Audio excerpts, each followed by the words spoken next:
What the Actual Fork podcast is co-hosted by two intuitive eating registered dietitians, yours truly, Sammy Previtt, owner of Fine Food Freedom, and Jenna Warner, owner of Happy Strong Healthy.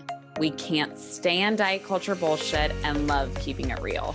Our mission is for all humans to believe that they are made for so much more than chasing a smaller body. We are also here to share with you that food can be fun and pleasurable again. Although we are medical professionals, we are human too. We are not afraid to share our deepest, darkest secrets and how years of our lives were taken by diet culture. We started this podcast so no human has to feel alone in their journey towards food freedom. So get comfy and join us for a casual convo where you can expect to laugh, cry, learn, and grow. Welcome back to another episode of What the Actual Fork podcast. Jenna, how are you doing? You know, I'm just excited to hear from you today, if I'm being honest. I just had the most delicious lunch. Like, it had so much truffle oil on it. Like, I can taste it in my mouth still. And I'm ready to hear about your day. I don't know if you are. So literally we were voice memoing not long ago. And between the time we voice memoed to the time we've recorded this episode, it hasn't been that long. And okay, so you know that I've been renting an office so when Luke, my husband, was on paternity leave, we are so grateful that he had a paternity leave. I decided, okay, I'm going to rent an office. I'm going to get out of the house because there's no way that with our daughter, Sienna, being a few months old, our house is small, like with her screaming and playing, like I'm just going to want to interact. So I understand. Had an office, right? Yeah. But like I never went to it. So love that. Anyways, so I am done with this office as of tomorrow because she's at full-time daycare. So I'm like, there's just no need anymore, which is great. And I think I went to this office, like I'd have to check my TikTok of the last time I made a TikTok in there. That's how I would know the last time I was there, but it was probably like a week and a half ago. So they are supposed to take out the trash twice a week and sanitize the office. And I was like, okay, I'm going to go before we record our podcast. I'm going to get some work done. And then I'll record the podcast and then I'll clear out my shit and then go because I'm done with this office now. So I get there, we record these podcasts at 2 p.m. I got there at about like 1 p.m. and I open the door and a swarm of thousands of fruit flies like attacks me. And I'm like, you have to be fucking shitting me. I'm like, did you leave it there? No, but that's the thing is that I haven't been there for a week and a half. No one fucking took the trash out. And I might sound like entitled, but I just know they take the trash out. That's a part of our contract, right? I'm just like subleasing this little space. And I don't do much there. So the last time I was there, it was weeks ago. I had Whole Foods. I remember that TikTok. Yes. Yes. No. Okay. Here it's all coming back to me. It was the day my grandfather died. And I said, you know what? Fuck it. I'm going to Whole Foods and spending $35 on lunch. And I did. That was over a week and a half ago. And that is what was in the trash. There was not that much in the trash, but it was just, leftover lunch stuff. And so I'm there. It's like 1 p.m. I'm like, I was supposed to shoot content. And now I'm like cleaning out an office. I'm sweating. I'm getting hit in the face with fruit flies. And now I'm home and I'm never going back to that office again. So the office was actually a wonderful, like when I was there, it was above a brewery and coffee shop and it was like cool and cute and whatever, but like, what a way to go. Sucks. What a way to go. They were literally telling you to go home. I like had to go get the poor lady that like, she works the little front thing. And I'm like, yo, like, I hate to like break it to you, but there's thousands of fruit flies coming out of my office. And I think she was like giving a tour like minutes later to someone to try to like rent that office. And I was like, sorry. And she felt so bad. Cause she's like, I'm so sorry. Like no one cleaned your office or like took out the trash. And I was like, I don't care, but like, damn. But hey, guy, rent this place. So that's how my day's going. I'm so sorry. Oh, it's fine. I was laughing. I was just like, you got to be shitting me. And so then I'm like, I have like the carpet, the monitor, like a box. I'm like ripping all this stuff out. Like I get it down in the cart. It's like fucking 78 degrees in Florida. I'm like, I have like jeans and a sweater on playing Christmas music, like trying to be happy. And I'm just like laughing about all of this. So that's my day. You need a hot chocolate. Just so you know. No, I'm like sweating already. Oh. But so now this is why I don't leave my house. Like I know. truly, like, and I wasn't going to go to the office today, but I was like, well, I have time. And, you know, I had to get all my shit out by tomorrow anyways. So, well, thank God I went like just another day of the shit sitting there. Maybe another fucking 1,000 A rodent would have come out. replicated and fucking procreated. So anyways, that's how I am. So don't forget to take your trash out, everybody. That's why I don't have a garbage in my office. So I don't leave anything in here, to be smart. honest. Well, my day, I would say, you know, and this is something that I would actually love to do a full episode on, because I know your perspective on this is so different than mine. And I think it would be so helpful for me to learn from you. But like I had one of those mornings that was just like riddled with mom guilt. And like for perspective, Mondays I spend with Noah. It's like we call them Mommy Mondays. And like that was by choice. In hindsight, running multiple businesses, taking Monday off every week is challenging, to say the least, because nobody else is off on most Mondays, and like Tuesdays are my Mondays. So there's already like this layer of like anxiety on Monday mornings when I wake up. But typically like I'm able to disconnect and spend the day with him. And yesterday we had like the best day. He was in a great mood. He took a great nap. We were, you know, with my brother who's in town from California, and my mom. And it was just like a really nice day. Long story short, we spent a lot of time together. And typically on Tuesday mornings when the babysitter gets here so I can start work, it's challenging for him to like let go of me after those really nice Mondays. But typically like within 5 minutes, he's like obsessed with our babysitter, and like, I'm good. I go to my office and I start my day. Today, he was just, I don't know if it's just like getting closer to 2 and the separation anxiety is starting or whatever it is, or like heightening, but like he would not let go of me. And like the hysterics and like like the way that I cry when I'm upset, I like saw it in him, and like the panic and like, where's mommy going? Even though he knows where I am, it was just like gut wrenching. And then I start to like question myself, like, am I even doing anything important that I should be going to work, or should I just be with him? And like that track starts playing in my mind. And then it's like when I'm ripping him off of me, like after 35 minutes to like give to the babysitter, like after doing the outside trick and the whatever, and like showing him like all the things, and I hear him screaming, and I'm like sitting there like, how am I supposed to work now? Right? Like, That's even if so traumatic for you too. but then I keep thinking like, am I fucking him up because I'm like not like staying with him, or like, is this teaching him about, does he need to be taught anything at almost 2? Like, it's just like this track. And like, maybe we need to bring on, you know, Big Little Feelings for somebody. I would to love to interview them about this. I've taken their courses. Like it's just so hard. And like in this episode, we talk about like parenting your inner child a little bit. And it's like, you just start to think like as a parent, like when do these things start? And like, how much control over, you know, my child's experiences do I really have? And like, it's really hard. And so, you know, needless to say, I've had a great work day, and my son came back from his play date so happy, and like he's fine. He's well taken care of. We love Hannah. Hannah, I know you don't listen to this podcast, but I love you.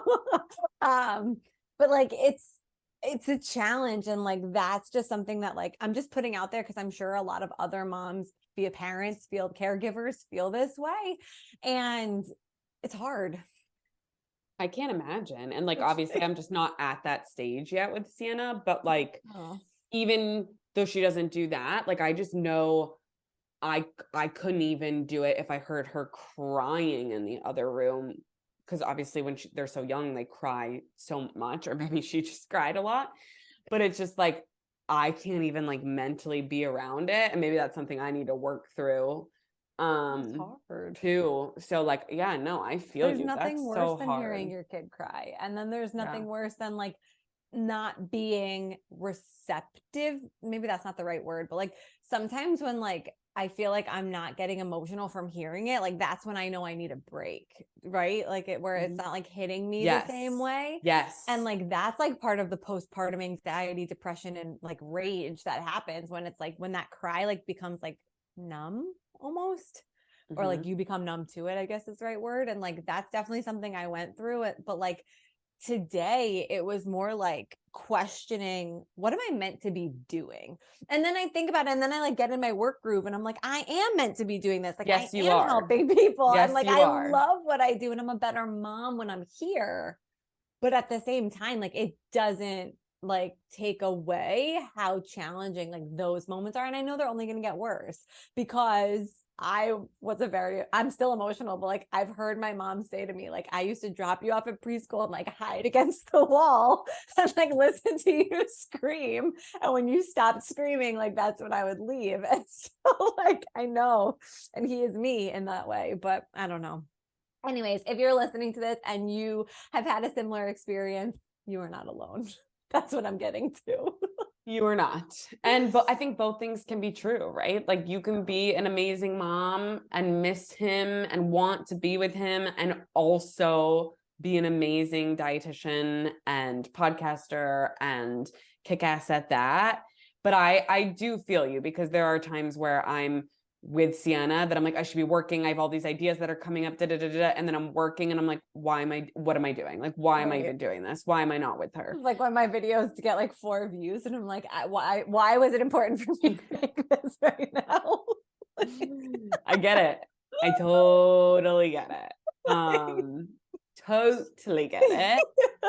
But maybe we should have had our guest talk us through that because she was a therapist. Should we talk about her? We should talk about her. So today we had Dr. Caitlin Baker on the podcast, who is a doctor of clinical psychology who specializes in eating disorders, women's issues, and self-esteem.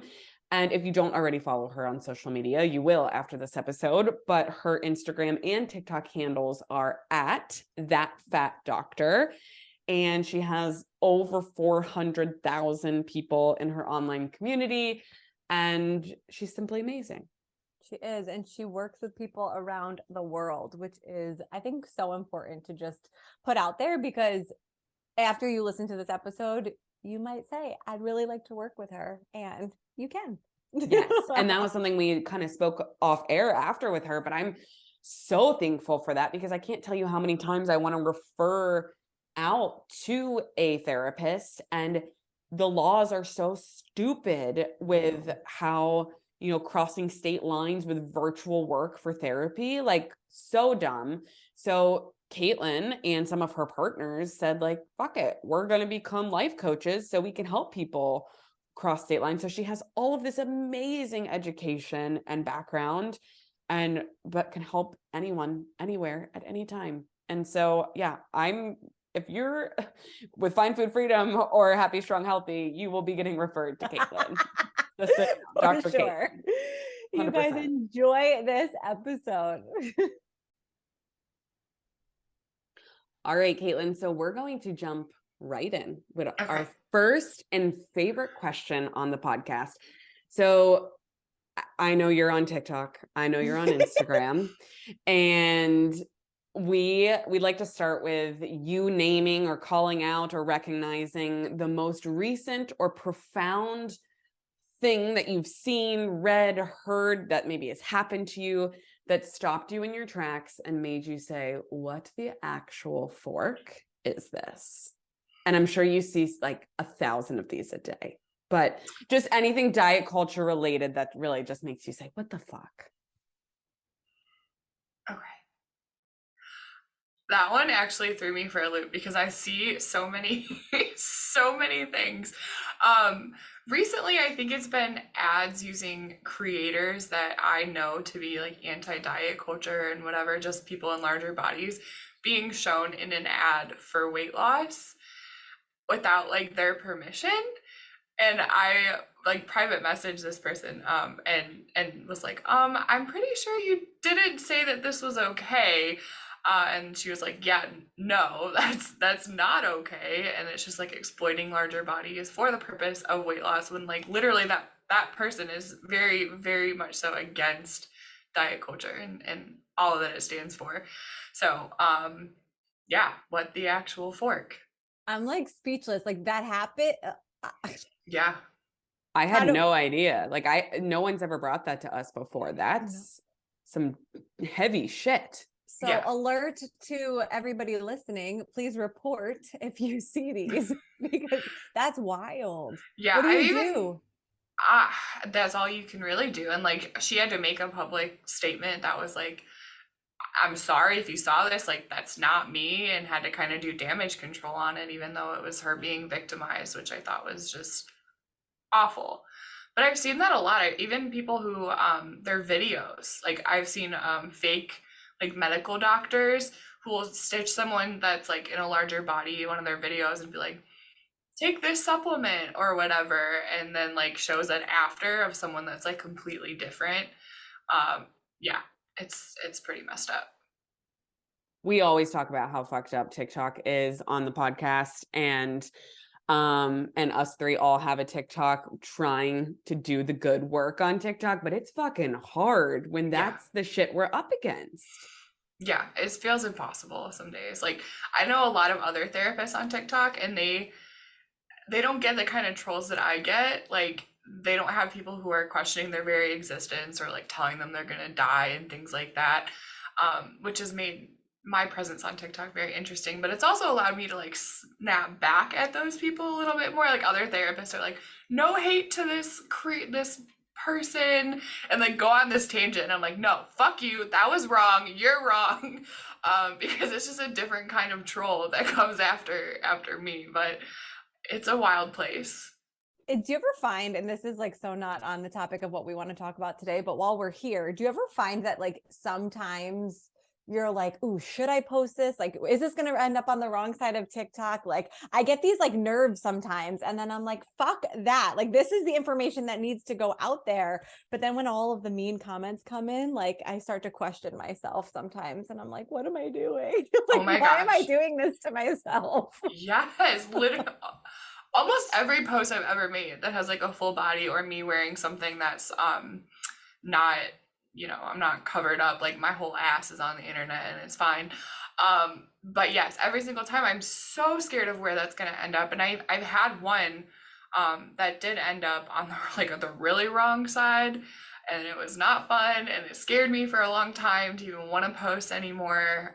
But what we have to say is important, and I have to keep that in perspective of the people or the person who has never heard some of these concepts and what it can do to them, or for them. So it's a balancing act and kind of gaslighting yourself, like, no, it'll be fine, like nobody will be mean, to get yourself to post it. And then after that it's just sitting and waiting, which after I post a video I'm also like glued to make sure that it's like going okay and that it's not.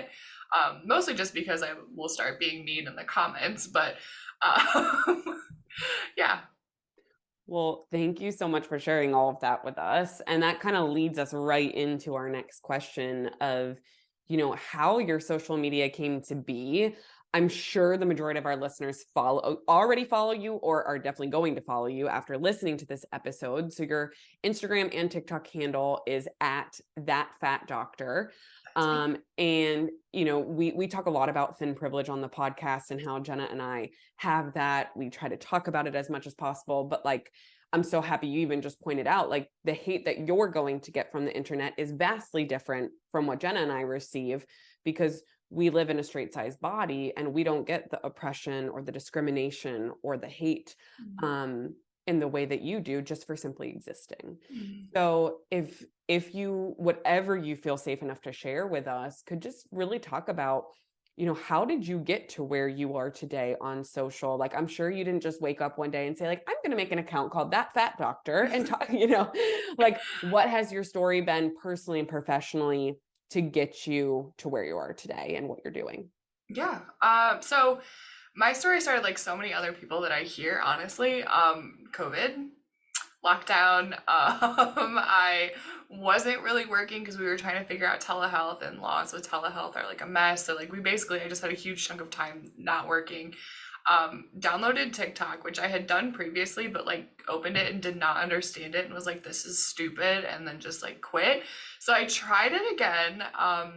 And I was scrolling one night and I saw this girl who was it was like a very emotional video. She was like crying and just saying like all these things about the things that she hated about her body and why can't she just be like thin and normal. And it really struck a chord in me, and I was like, I feel like there's probably a huge demographic of these people, because when you're in the bubble of like grad school and the work that I do, everybody's kind of, I don't want to say this term, but like more woke than like the average person, because like that's what we deal with, like acceptance and all of that. But you forget that not everyone is that way sometimes when you're in such a bubble. And I just felt like I had to say something. So I started kind of doing general mental health content, and that would like did not go over very well. And my name was like Kazoo with Caitlin or something really weird. Because I also had not gotten my doctor when I started. I was in my like last 2 or 3 months of my internship, so I couldn't, call myself a doctor until I was officially one. And then it just kind of changed. I think after I saw that particular video, I made a post of, I think I like took off my shirt or something. Like, I mean, I had stuff on underneath, but like it was like a big oversized hoodie, and I like took it off.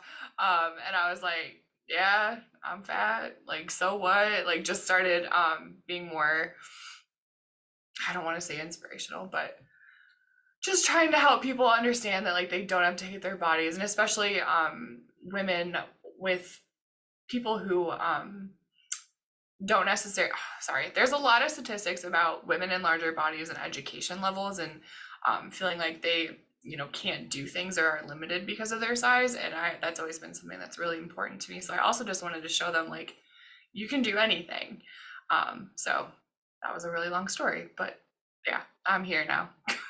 We are so happy that you're here. I actually saw a TikTok, of course, where I get all of my news, about, it was this creator was showing this article, and because it made me think of what you just said, that said statistics show that mean or like distasteful content is what goes the most viral. However, most people want the positive content to go viral. And where we are on social media is this weird balancing act of the only things that go viral are when you're being a nasty, like rude person back to a comment kind of post, like Sam and I have poor experience with. But when we post something inspirational, it's like the people that see it, they were meant to see it and it's great and we're helping people, but in the world of social media, like it flops, right? Yeah. So it's like this balancing act of trying to give people what they want, but like also not wanting to be like an asshole all the time. It's a fine life balance also, like just in general. But yeah, for sure. It is really difficult. I stopped posting what I think people wanted, and I posted what I wanted. And I tried to think of, for a while I had a really large fan base that was like elementary school girls. And I just posted what I thought like little Caitlin needed when I was like a chubby kid. And that's kind of what I go by. I really stopped trying to please people because it was just burning me out. I couldn't come up with ideas. I felt like I was just being completely drained of all creativity and just trying to make everything look perfect, and it's just, that's not me. So yeah, I said fuck that, and you guys get me dancing in a grocery store today. Like that's what you're getting. So but that is so needed, and I love how you kind of wove in like some of that inner child work into it, of just like, what did little Caitlin need to hear? And that's so cool to hear that you have, and also scary that there's elementary girls on TikTok. Like that, just like, I'm like, oh my God. Like, can you imagine can you imagine us three being on TikTok at 7 years old? Absolutely not. I couldn't imagine the internet at 7. Like, I mean, I think it was there, but not the way that it is, the way that it is now by any means. But they're the cutest, honestly. Like I used to get stitches of some of my like dancing videos or things like that, and they would be like dancing along with me and just like my heart. Yeah. So I also just think about like what would Lizzo do? Like WWLD, because I know when I first even heard about body positivity and that kind of stuff, it was from an article that I saw about this new artist who was like pushing all these boundaries and was like, I fell in love immediately. And that was when I was quite, I don't know how old I was, maybe like 18, 19. And it was like a game changer for me just hearing that there's this person existed. So that's also my reference point is what would Lizzo do? So And you get to be that person for so many young humans. I'm not even going to say girls. I'm sure there's all sorts of genders who follow you that you're oh, just so for sure. inspirational. So on that note, I think, something that I hate, and I would assume that we all hate, I don't want to assume, but is the term atypical anorexia. Mm. And for those listening who may not know what it is, when we look at anorexia, an emotional disorder characterized by the obsessive desire to lose weight, heavy air quotes, atypical anorexia is just anorexia, but not meeting the criteria of the extreme weight loss. So basically existing in a larger body and having anorexia, which Yes. is not atypical, but we Right. call it atypical because that's how it's been characterized. So I would love to hear from you, Caitlin, like when you work with clients, or if you do have clients in larger bodies that are struggling with eating disorder, that, have disordered eating, but they think like, well, I can't possibly, like, do they even recognize that they're struggling with something, or do they think that they're not allowed to because they're in a larger body? Because nothing grinds my gears more on TikTok than when we see people in larger bodies talking about their struggle. And then you see these like gym bros commenting back, being like, lose weight. And you're Mm-hmm. just like, you motherfucker. So I'm rambling, but No, I would no. love to hear any advice you have for someone who resides in a larger body and is struggling. Yeah, I think that that is more common for me to see than binge eating disorder. And I primarily see people in larger bodies. It is often not recognized. Like they think, and it breaks my fucking heart. They think that like they don't deserve to eat or because they're larger, like it doesn't count. And they're just, I mean, dieting in a lot of ways is a form of anorexia, especially, and that's a whole other topic. But um, I see it so frequently, and it's so hard to try to get out of that mindset of I can't, have anorexia unless I'm basically like dying from starvation. But if your body doesn't reflect that, what we traditionally think it should look like with someone who has anorexia, you can still have so many health concerns from the deprivation of nutrients. Um, I would say like you're valid, just period, point blank. I see you. I've been trying and emailing and working with people to get the DS, like to get that out of the DSM, and using my voice for that, because just that, little line in there is so hurtful to so many people. So I just want to validate people that are experiencing that and that it is real and you don't have to be a certain size to have disordered eating habits or have atypical anorexia. It should just be anorexia, period. Thank you so much for sharing that with us. And I think it's just so important for people to hear that. And I love how like simple your answer is, like you're valid, like your experience is valid, your emotions are valid. Because it's so constantly out there that it's not, and it's so wrong. So thank you so much for shedding light to that and bringing that up. And on that topic, what if we have some listeners listening to this and this is the first time that they've heard this terminology, and their whole life they've just, had the mindset or the thought that because they aren't of a certain size that they couldn't possibly have anorexia? Is there anything that you can share for, not warning signs is not like the right terminology, but symptoms to reach out for more help? Yeah, I think if my number one go-to, I guess we're talking specifically about anorexia, but for anybody really, if food is what consumes your thoughts like 90% of the time, probably a sign that something in the brain is not quite working correctly. If you are experiencing things like lethargy constantly, like sleep issues, um, feeling like your body just hurts all the time. Those are more physical symptoms.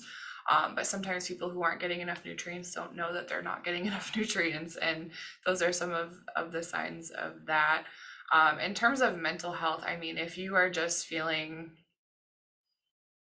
down, defeated, if you are constantly checking yourself in the mirror, checking yourself on the scale, um, I would say that those are also indicators. People typically who are more, I guess, less occupied with their weight and their body size aren't really doing those things. I also like to say your body should be the least interesting thing about you. So if that is what you consider to be the most interesting thing about you, that also could be an indicator it's time to maybe talk to somebody about it. What I think is like crazy when we look at the world is how much of that is like normalized, right? Mhm. Like what you just explained, I feel like 100% of people at some point in their life can be like, yep, that's me. I was just thinking about a viral video that I had once where like this person was listing off all of these gut health issues. And I was like, hold up, like you're literally listing criteria for an eating disorder or disordered eating. And people were like, she's so rude. Not everybody has disordered eating. I'm like, but like actually, Actually, like they do. maybe we should Yeah. talk about this more. Yeah, it's so prevalent and it's so interesting because people just it is normalized. Like talking about your food, talking about weight, talking about what new diet you're doing or what new supplement that you're taking to try to lose weight or um it's just common like water, what is that called? A water, whatever, the water thing in business. I don't know. I don't work in an office like that. Water cooler, that's the word. Like water cooler talk is like, I've even had clients who are so self-conscious to like bring lunch at work because all the other women in the office are doing some diet and they're not wanting to like, and then they're restricting because they can't eat in peace because everyone else is too worried about what they're eating. And it's just, it's all hard and it's so common. So that's why I say like any of those things that we're talking about, that we're discussing, it is very likely that you are suffering with disordered eating, especially if you are um, female identifying, or I mean, not even necessarily, but just statistics wise. Um, Go talk to somebody and rule it out because your quality of life, whether it's there or it's not there, it's not going to hurt anything to get it checked out. Well, I am going to hand it over to you, Jenna, because I see you wrote a question in our document that I really love. Because we've talked a lot about like friends before in this realm, but I'm going to pass it over to you. So I just think being that we're almost in like the holiday times, which I'm sure is when this episode is going to air, I think there's a lot of people struggling with many things about going home for the holidays, if that's in their realm of possibilities. But talking with family members, and let's say a family member is listening to this podcast or somebody who is struggling has passed this podcast over to a family member, do you have any tips for families for supporting somebody with an eating disorder, specifically around this time of year that can be super triggering from a mental health perspective, physical health perspective for many people, just in general? So someone that's like a family member that's actually wanting to be supportive, which is Yes. And I want to also add a disclaimer because I know, Jenna, you said eating disorder. Like if a family member knows somebody's been struggling with like chronic dieting, right? And they don't want to do that anymore, because I don't want people to think like, oh, I don't have an eating disorder, so this isn't for my family members. So really just in that eating disorder, disordered eating bubble. So if is there such a thing as a supportive family member, and not a triggering one? And if they do exist, if those unicorns exist, what do they do? I think that's a great question and not one that I'm frequently asked. Normally it's like, how do I get this aunt to stop talking about my weight? Or I think a supportive family member can just look like not talking about it, not talking about their food or what they're taking or how much or how little. Another possibility is I know some people really have a hard time eating in front of others. So making yourself a safe person that they are comfortable eating with, offering to go into a separate room so they're not alone while they're eating, or if that's absolutely off the table, then offering to just let them go into a different room and like don't make it weird. Um, Again, that's one that I am not super familiar with. I think it's a absolute unicorn, but just letting them have space and just don't talk about it unless they're coming to you first. I love that because it is such simple advice. Like if anyone sends this to a loved one, like just don't talk about it. Can we talk about anything other than food and the size of our bodies? Yeah. Point blank. There are so many things to get into a fight with your family about, like like just bring up politics. Like, why does it have to be about my body? It's so true. That was spot on. And I think it always comes back to the most simple advice is the hardest for most people to follow. Right? Yeah. Like, but yeah, that was very, very helpful. Thank you. I love that. And I think I want to wrap this episode because I think it was so beautiful what you said earlier. I want to wrap with this question for our listeners. If they can just like close their eyes and picture little whoever they are. So like little Sammy, little Jenna, little Caitlin here. If you could just kind of end this episode closing out, like with some tips or some words that the little version of us might need to hear. I think before even starting that process, asking yourself, like, what did little me need, and fulfilling that as adult or teenage or whatever version. But also, most importantly, your body doesn't matter. You matter. That's it. That was So so perfectly good. said. I don't know. So, Caitlin, can you tell everybody listening, if they do not already, where they can find you, where they can learn more about what you offer and how you support people, your team as well? Any links, anything that you want to share, we would love to hear them. Yeah, so I'm that fat doctor on TikTok and Instagram. I have a Twitter, but I don't really use it, so I wouldn't go there. I also have a little podcast that I sometimes do when I feel like it. Very unorganized, it's fine. And I am a co-owner of a business that I started with two other TikTok therapists. And we're doing life coaching because we can't give therapy to people out of state because laws and stuff. So we moved over to coaching where I specifically help people learn to love themselves and how to fight against all of the bullshit of the world. I have another, one of our other owners is a certified intuitive eating counselor. And then we have another person who does like ADHD, that kind of stuff. And he's also a men's body positive activist. So if someone was not comfortable in this space, it's again mostly women or women identifying people, and that's not true. Like they're out there. So we like to offer that as well. I'm working on things like websites and all that kind of good stuff, but unlike most social media people, I have a full-time job. So it's a slow process, but I'm around, and I'm open to communication. Find my email if you need to. I can connect you with resources, mental health resources, even whatever. I'm around. I love it. So the easiest tip to anyone listening, open your TikTok, open your Instagram, and follow that fat doctor. You will not regret it.